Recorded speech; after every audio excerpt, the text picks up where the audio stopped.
हम लोग कल राजपूत काल पढ़ रहे थे। हम लोग कल क्या पढ़ रहे थे? राजपूत काल। हमने कल आपको बताया कि राजपूतों का उदय कैसे हुआ। अब हम लोग 750 एडी से लेके 1206 एडी तक जो भी प्रमुख राजपूत राज्य हैं भारत के, उनके बारे में चर्चा करेंगे। जो भी प्रमुख राजपूत राज्य है वो उसके बारे में हम लोग चर्चा करेंगे। राजपूत काल पढ़ रहे हैं और 750 एडी से 1206 एडी तक जो भी राजपूत राज प्रमुख हैं उनके बारे में हम आपको बताएंगे। देखिए, सबसे पहला जो है वो है गुर्जर प्रतिहार वंश। कल हमने आपको बताया था कि ऋषि वशिष्ठ ने माउंट आबू पर्वत पर जो यज्ञ किया था, अग्नि के यज्ञ से जो है 4 राजपूत 4 योद्धा का जन्म हुआ, जिसमें प्रतिहार है, परमार है, चालुक्य है, या चालुक्य या सोलंकी जिसको कहते हैं, या चौहान है। यह चर्चा मैंने किया था। उसी में जो पहला मैंने बताया था प्रतिहार, और प्रतिहार का अर्थ होता है द्वारपाल। द्वारपाल ये जो प्रतिहार शासक हैं, ये आपने अपने आप को श्री राम के वंश भाई लक्ष्मण का वंशज बताते हैं। लक्ष्मण का ये वंशज बताते हैं। प्रतिहार वंश के जो शासक हैं वो अपने आप को श्री राम के जो भाई लक्ष्मण का वंशज बताते हैं। मतलब कहने का अर्थ ये बोलते हैं कि हम लोग लक्ष्मण के वंशज हैं। प्रतिहार शासक। गुर्जर प्रतिहार, गुर्जर प्रतिहारों के बारे में कहा जाता है, अधिकांश जो विद्वान हैं कहते हैं कि ये दक्षिण पश्चिम राजस्थान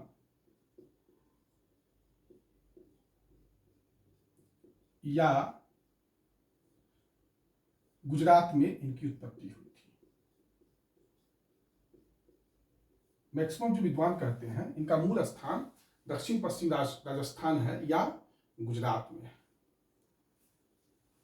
मैंने एक दिन चर्चा किया था पुलकेशिन द्वितीय, जो चालुक्य शासक है, उसका मैंने एहोल अभिलेख का चर्चा किया था, याद होगा।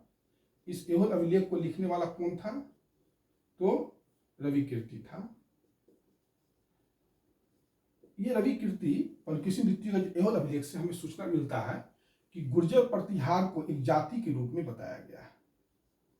गुर्जर प्रतिहार को क्या एक जाति के रूप में बताया गया है। देखिए, बहुत विद्वान कहते हैं कि यह मूलतः गुर्जर है। ये क्या है? गुर्जर है। और ये जो थे घुमक्कर थे। क्या थे? घुमक्कर थे, पशुपालक थे और योद्धा थे। ये घुमक्कर थे, पशुपालक थे और योद्धा थे। तो इनका तुलना जाट की तरह किया गया है। ठीक, इनकी तुलना जाट नामक जाति से किया गया है। जाट भी घुमक्कर होते हैं, पशुपालक होते हैं और योद्धा होते हैं। इस वंश के लोगों ने दक्षिण पश्चिम राजस्थान में एक से एक राज्यों का उद्भव किया, और उसी में से एक पर गुर्जर प्रतिहार आप कह सकते हैं कि कन्नौज पर अधिकार कर लिया। और चूंकि कन्नौज के अधिकार का अर्थ है ऊपरी गंगा के क्षेत्र पर शासन कर लेना। यह आपका गुर्जर प्रतिहार का क्या ओरिजिन है, कैसे आए, ये सब इसके बारे में जानकारी है। गुर्जर प्रतिहार वंश का जो संस्थापक है वह है हरिश्चंद्र नामक व्यक्ति। कौन है? गुर्जर प्रतिहार वंश का संस्थापक हरिश्चंद्र नामक व्यक्ति है।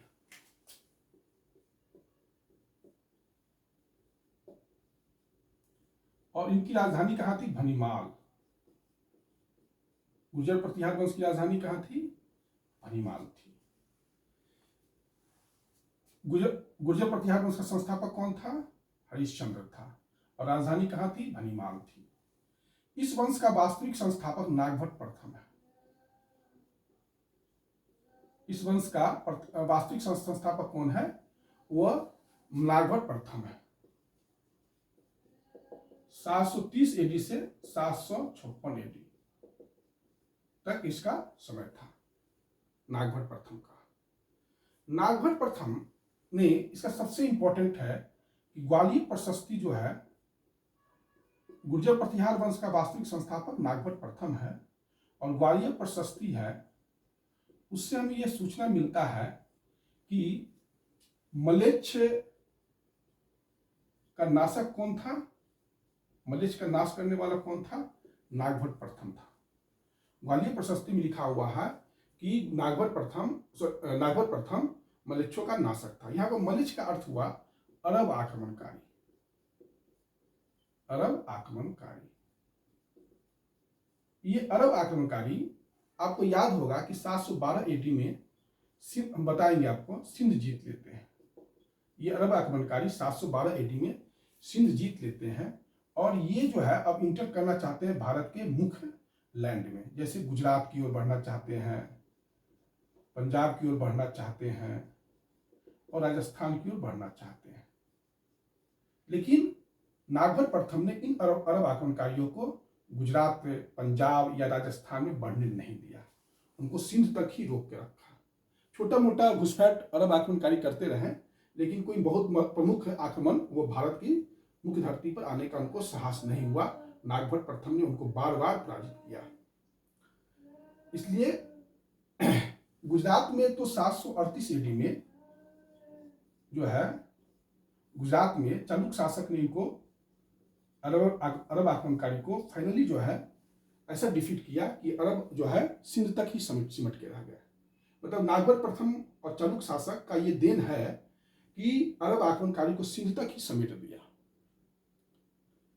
लोग कहते हैं कि इन लोगों ने लड़ा नहीं, इन लोगों ने काफी लड़ा, और ये सचमुच ये प्रतिहार जो थे, ये द्वारपाल थे, तो इन्होंने भारत के मुख्य धरती के में अरब आक्रमणकारी को एंट्री नहीं करने दिया। ये तो इनकी खासियत थी ही। इस नागभट्ट प्रथम के बाद शासक होते हैं वत्सराज। इस नागभट्ट प्रथम के बाद कौन शासक होते हैं? वत्सराज। वत्सराज का जो समय है वो 756 एडी से 800 एडी तक है। 756 एडी से 800 एडी तक इसका शासन समय है। अब देखिए, वत्सराज के समय में जो इंपॉर्टेंट बात है वह यह है कि कन्नौज पर प्रभुत्व के लिए, कन्नौज हम बताए ही थे, हर्षवर्धन ने कन्नौज को अपना राजधानी बनाया था, और उस समय से लेकर कन्नौज आप कह सकते हैं कि राजनीतिक उत्तर भारत में राजनीतिक केंद्र बन गया था। तो इसके लिए त्रिपक्षीय संघर्ष हुआ,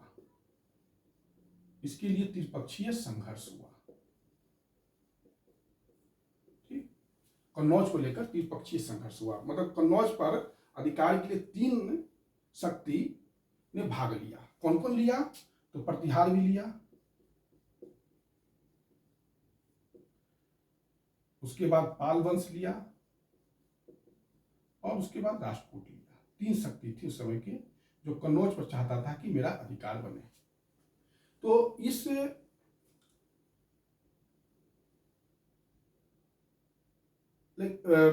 जो त्रिपक्षीय संघर्ष शुरू हुआ, तो प्रतिहार शासक वत्सराज ने क्या किया? पाल शासक धर्मपाल को पराजित कर दिया। पाल शासक धर्मपाल को पराजित कर दिया, यानी कि राष्ट्रकूट शासक ध्रुव से पराजित हो गया। राष्ट्रकूट शासक ध्रुव से पराजित हो गया। तो ये कहीं ना कहीं इनको कन्नौज छोड़कर वत्सराज को वापस, लेकिन राष्ट्रकूट जैसे ही राष्ट्रकूट दक्षिण भारत के वापस होंगे तो फिर वत्सराज जो है कन्नौज पर आक्रमण कर देंगे। ये मैं आपको अलग से पढ़ाऊंगा त्रिपक्षीय संघर्ष। अभी आप लोग इतना ही समझिए कि इस त्रिपक्षीय संघर्ष कन्नौज के लिए था, और इसमें पाल शासक धर्मपाल को प्रतिहार शासक वत्सराज ने पराजित किया, और फिर लेकिन वत्सराज जो है खुद ध्रुव से, राष्ट्रकूट शासक ध्रुव से पराजित हो गया। ये इंपॉर्टेंट चीज है, इसको ध्यान में रखिएगा। इसके बाद शासक बनते हैं नागभट्ट द्वितीय। इसके बाद कौन शासक बनते हैं? नागभट्ट द्वितीय। नागभट्ट द्वितीय का समय है 800 से लेके 836 AD तक। और इसका सबसे इंपॉर्टेंट दिन है नागभट्ट का कन्नौज को राजधानी बनाता है। नागभट्ट द्वितीय का सबसे इंपॉर्टेंट क्या है कि कन्नौज को राजधानी बनाता है। जो पहले राजधानी कहाँ थी? भनीमाल थी। भनीमाल से राजधानी जो है यह कन्नौज को लेकर आता है। नागभट्ट द्वितीय के बाद शासक बनते हैं मिहिर भोज। कौन बनते हैं? मिहिर भोज। मिहिर भोज का समय है 836 AD से 885 AD तक। मिहिर भोज वैष्णव धर्म को मानता था। किस धर्म को मानता था? वैष्णव धर्म को मानता था। और इसने आदि वराह की उपाधि लिया था। आदि वराह का उपाधि लिया था और आदि वराह का उपाधि लिया और प्रभास की उपाधि लिया। ये कहीं ना कहीं वैष्णव धर्म को के प्रति इसका इंक्लाइन था, झुकाव था। मिहिर भोज पाल शासक देवपाल से भी पराजित हो गया। पाल शासक देवपाल से पराजित हो गया और राष्ट्रकूट शासक ध्रुव से भी पराजित हो गया। मतलब मिहिर भोज बुरी तरह इन दोनों शासकों से हार गया। लेकिन मिहिर भोज जब देवपाल की मृत्यु हो जाती है तो नारायण पाल को हराकर फिर जो है एक तरह से कह सकते हैं कि बंगाल तक की शक्ति पर अपना प्रभाव बढ़ाता है। यह है मिहिर भोज के बारे में सूचना। मिहिर भोज के बाद शासक बनते हैं महेंद्रपाल प्रथम। महेंद्रपाल प्रथम का समय है 885 AD से 912 AD। इस महेंद्रपाल प्रथम के समय में सबसे बड़ा चीज है कि कश्मीर के शासक से पराजित हो गया। कश्मीर के शासक से पराजित हो गया। लेकिन इसने क्या किया कि राष्ट्रकूट शासक गोविंद तृतीय को पराजित कर दिया। महेंद्रपाल ने प्रथम ने राष्ट्रकूट शासक गोविंद तृतीय को पराजित कर दिया, लेकिन कश्मीर के शासक से यह पराजित हो गया। इसके दरबार में राजशेखर नामक विद्वान रहते थे। राजशेखर नामक विद्वान रहते थे। उसके बाद महेंद्रपाल के बाद आएंगे महिपाल प्रथम।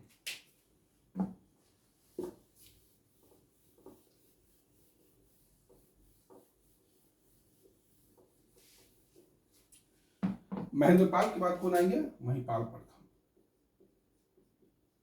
महिपाल का समय है 912 AD से 944 AD। यह इस वंश का अंतिम महान शासक था। महिपाल प्रथम जो था यह इस वंश का अंतिम महान शासक था।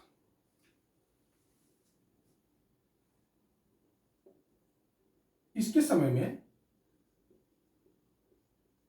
अल मसूदी आता है, बगदाद निवासी। अल मसूदी आता है, बगदाद निवासी, और महिपाल प्रथम को एक महान राजा मानता है। महिपाल प्रथम के समय आप कह सकते हैं कि यह इस वंश का अंतिम महान शासक था। यह इस वंश का अंतिम महान शासक था अल मसूदी। अल मसूदी दो सूचना देता है हमें। वह गुर्जर प्रतिहार वंश को अल गुर्जर कहता है। गुर्जर प्रतिहार वंश को क्या कहता है? अल गुर्जर कहता है। और राजा को भौरा कहकर पुकारता है। राजा को भौरा कहकर पुकारता है। बोरा। इसका अर्थ हुआ आदि वराह का यह शुद्ध उच्चारण बोरा ही है। आदि वराह का यह शुद्ध उच्चारण है। गुर्जर प्रतिहार वंश को क्या कहता है? अल गुर्जर। और राजा को बोरा कहकर पुकारता है, जिसका यह आदि वराह का शुद्ध उच्चारण है। महिपाल प्रथम के दरबार में भी राजशेखर रहते थे। महेंद्रपाल के दरबार में रहते थे और राजशेखर जो है महिपाल प्रथम को आर्यावर्त का महान शासक मानता है। आर्यावर्त का महान शासक, आर्यावर्त का महान शासक मानता है। राजशेखर एक प्रमुख संस्कृत का कवि भी था और नाटककार भी था। इसने कुछ किताब लिखा था, बाल रामायण, बाल महाभारत, कर्पूर मंजरी और काव्य मीमांसा। ये सब किसका लिखा हुआ है? राजशेखर का लिखा हुआ है। यह हो गया महिपाल प्रथम के समय में सूचना। अल मसूदी जो आया था वो 915 और 916 ईडी में आया था। ये बगदाद निवासी है और यह गुर्जर प्रतिहार वंश को अल गुर्जर कहता है और राजा को बौरा कहकर पुकारता है। ये थोड़ा ध्यान में रखिएगा। एक राष्ट्रकूट शासक हुआ कृष्ण तृतीय। राष्ट्रकूट शासक कौन थे? कृष्ण तृतीय। कृष्ण तृतीय 963 ईडी में ऐसा आक्रमण किया कि गुर्जर प्रतिहार वंश की शक्ति को एक तरह से कह सकते हैं कि समाप्त कर दिया। गुर्जर प्रतिहार वंश की शक्ति को समाप्त कर दिया। मतलब कहने का अर्थ 963 ईडी के बाद गुर्जर प्रतिहार वंश एक राजनीतिक ताकत नहीं, एक ताकत बस रह गई थी। यह ध्यान रखिएगा। उसके बाद महमूद गजनवी, पढ़ाएंगे कौन है महमूद गजनवी। आप लोग इतना ही समझिए कि अभी महमूद गजनवी, इसने गुर्जर प्रतिहार वंश के शासक पर आक्रमण करता है 1018 ईडी में। उस समय गुर्जर प्रतिहार वंश का शासक है राज्यपाल और राज्यपाल को यह पराजित कर देता है।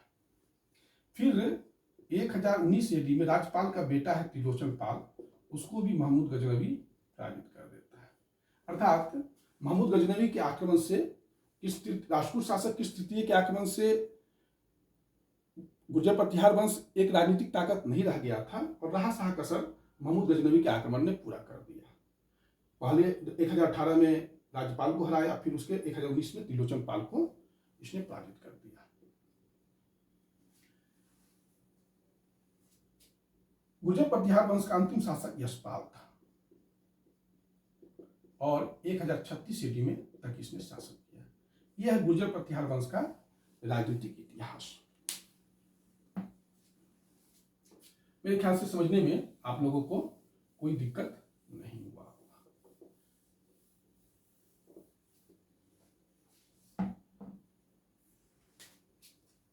देखिए, मिहिर भोज जो था वैष्णव धर्म का अनुयायी था, या ऐसे भी पता चलता है चांदी का सिक्का था धर्म, उस पर भी प्रभास आदि वरहा जैसी उपाधियां लिखी हुई है। उससे भी लगता है कि वह वैष्णव धर्म को मानता था।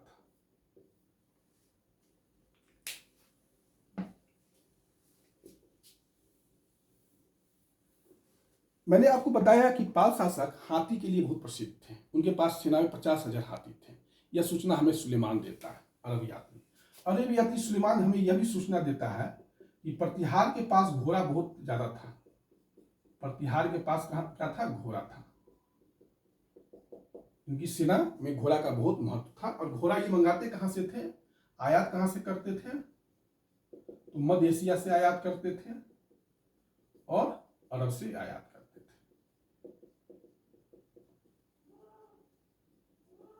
ये आपको ध्यान में रखना होगा। एक चीज और मैं आपको कहना चाह रहा हूं कि पाल और प्रतिहार में आपस में क्यों लड़ाई होता था, ये भी थोड़ा सा क्वेश्चन ध्यान देना चाहिए। पाल प्रतिहार में आपस में क्यों लड़ाई होता था? तो पाल और प्रतिहार जो लड़ाई होता था, बनारस से लेके दक्षिण बिहार तक के क्षेत्र पर कब्जा के लिए होता था। पाल और प्रतिहार में जो संघर्ष होता था वो बनारस से लेकर दक्षिण बिहार तक के लिए होता था। क्योंकि प्रतिहार कन्नौज पे अधिकार करते तो ऊपरी गंगा पर इनका अधिकार तो हो ही गया था, लेकिन बनारस और दक्षिण बिहार पर भी समृद्ध क्षेत्र थे, उस पर भी कब्जा करने से इनको फायदा होता। प्रतिहार और राष्ट्रकूट में लड़ाई का क्या संघर्ष का कारण था? प्रतिहार और राष्ट्रकूट पर संघर्ष का क्या कारण था? तो मैंने कल आपको कहा था कि गुजरात उत्तर भारत के वस्तुओं के लिए व्यापार का बहुत बड़ा केंद्र था। तो उत्तर भारत में जो भी व्यापार वस्तु बनते थे वो गुजरात होकर ही व्यापार होता था, मैंने कल आपको कहा था। और गुजरात पर नियंत्रण करने के लिए आपको किसी भी शक्ति को या तो मालवा जीतिए या पूर्वी राजस्थान पर कब्जा कीजिए, मालवा या पूर्वी राजस्थान पर करिए। तो राष्ट्रकूट जो थे वो दक्षिण के थे, ठीक, दक्षिण की शक्ति थी। तो आप अब राष्ट्रकूट जो है और प्रतिहार के बीच मालवा को लेकर संघर्ष होता था। और जैसे ही कृष्ण तृतीय ने प्रतिहारों को जबरदस्त पराजित किया और मालवा और गुजरात पर कब्जा कर लिया, तो प्रतिहारों की जो व्यापारिक समृद्धि थी उस पर बहुत बड़ा आप कह सकते हैं कि चोट पहुंचा, क्योंकि उत्तर भारत के जो भी व्यापार थे वह जो जाते थे पश्चिम एशिया का, तो गुजरात के बंदरगाह से ही जाते थे। और गुजरात की बंदरगाह पर जब तक या मालवा पर जब तक कब्जा गुर्जर प्रतिहार का था तब तक तो स्थिति ठीक थी। लेकिन जैसे ही राजपूत ने मालवा पर अधिकार कर लिया और गुजरात के व्यापार से गुर्जर प्रतिहार को आउट कर दिया, उसी समय से इनको व्यापारिक बहुत बड़ी मतलब घाटा हुआ और गुर्जर प्रतिहार के पतन को इसने अवसंभावी बना दिया। तो याद रखिए कि यह गुर्जर प्रतिहार वंश अरब आक्रमणकारी से नहीं हारा, लेकिन ट्रेड के संतुलन को नहीं बनाए रख सका, इस कारण से यह पराजित हो गया। आप लोग इस चीज को समझने की कोशिश कीजिएगा। और अब गुर्जर प्रतिहार वंश समाप्त हो गया। अब फिर जो है अगले राजपूत वंश के साथ हम नेक्स्ट क्लास में प्रस्तुत होंगे। धन्यवाद।